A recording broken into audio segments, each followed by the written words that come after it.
What if Taiwan's chip export stopped for 30 days? The global economy would not collapse in one dramatic explosion. It would freeze in slow motion, and the first signs would look almost harmless. Your phone would still work, the internet would still load, stores would still have products on the shelves. But behind the scenes, factories, cloud platforms, car makers, and governments would all begin running out of time at the same moment.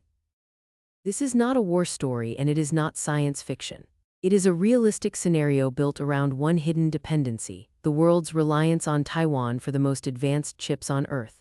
The question is not whether disruption would matter. The question is how fast it would spread, who would panic first, and which countries would have enough buffers to survive the first wave. Stay with this one, because the real damage does not start where most people think it does. It starts where inventory, deadlines, and confidence all meet at the same point. In the first 24 hours, almost nothing visible would happen. That is exactly why the shock would be so dangerous. Most major companies would still have chips in warehouses, and most production lines would keep moving for a while. The public would hear calm statements about resilience, alternative suppliers, and temporary adjustments. But inside the companies, the mood would change immediately. Purchasing teams would begin checking incoming orders. Procurement managers would freeze non-essential decisions.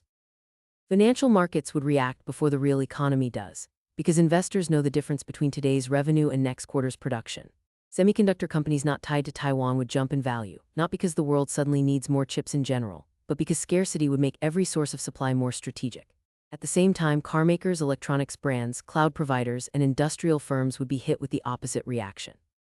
If this is making the scale of the problem clearer, take a second to subscribe. This channel breaks down the forces shaping technology, money, and global power without the noise. By week 1, the shortage would move from invisible fear to visible disruption, and car factories would be among the first places to feel it. Modern vehicles are packed with chips, not just for entertainment screens, but for braking systems, sensors, engine control, battery management, and safety features. That means one missing component can interrupt a line that otherwise looks ready to produce. Cloud providers and AI infrastructure would feel a different kind of pressure. They would not stop overnight, but expansion would slow fast. Data center operators depend on a complex mix of advanced chips, networking gear, storage systems, and specialized hardware that cannot be swapped casually. If replacement capacity tightens, companies start making painful choices about which projects move forward and which ones wait. And this is the part most people miss. The digital economy looks infinite until the hardware underneath it starts to tighten. If you want more videos that explain these hidden dependencies, stay with the channel. Consumer electronics would enter damage control mode next. Smartphone makers, laptop brands, gaming companies, and appliance manufacturers would all try to protect their flagship products first. That means fewer model variations, slower launch schedules, and more pressure to reserve the best components for the products that move the most profit. In a shortage, variety becomes a luxury. By the second week, governments would stop treating this as a business issue and start treating it like a strategic emergency. The United States would push for emergency supply coordination with allies. Europe would worry about its industrial base, especially automotive, machinery, and factory automation. Japan and South Korea would look for ways to shield key manufacturers. Everyone would be asking the same question in different language: how much of our economy depends on chips we do not control? If you are seeing the bigger pattern now, you already understand why this topic matters far beyond semiconductors. Leave a like if you want more scenario breakdowns that connect technology to real-world power.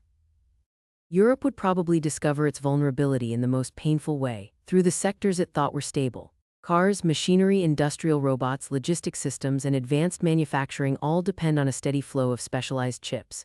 When that flow tightens, Europe would not just face delays, it would face a test of industrial sovereignty. Some firms would have backup suppliers, many would not.